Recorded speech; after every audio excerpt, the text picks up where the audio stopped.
All people in whom believe post-trib pre-wrath, and they point to this verse, they need to learn a little bit about the history of Antiochus Epiphanes, because in the immediate context, that is exactly whom this chapter is concerning. It is to show us what this future Antichrist will be like and his deeds. He's picture-perfect image of this coming Antichrist. Here's a little bit of history for all of you to know about Antiochus in that time.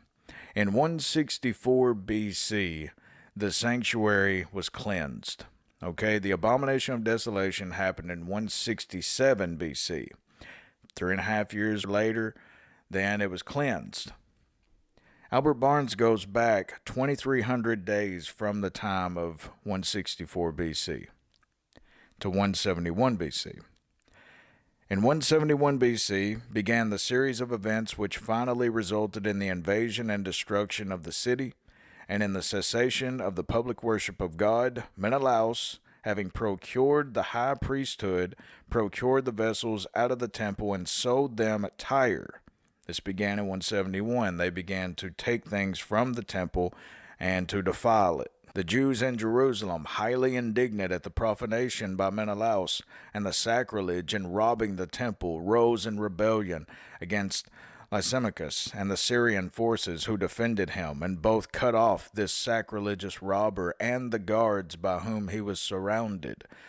In attacking this Menelaus for taking from the temple, in attacking him, they also attacked Antiochus Epiphanes' own soldiers. This assault on the officer of Antiochus and rebellion against him was the commencement of the hostilities which resulted in the ruin of the city and the closing of the worship of God. Here commenced a series of aggressions upon the priesthood and the temple and the city of the Jews, which, with occasional interruption, continued to the death of Antiochus in 164 BC, and which led to all that was done in profaning the temple and in suspending the public worship of God. And it is doubtless to this time that the prophet here refers, that it was a series of events within the 7-year period, because 2,300 days is not, it fits right in with the 7 years, but it was a series of events that led up to this final abomination of desolation, which Antiochus, he sacrificed a pig on the altar in the temple to Zeus.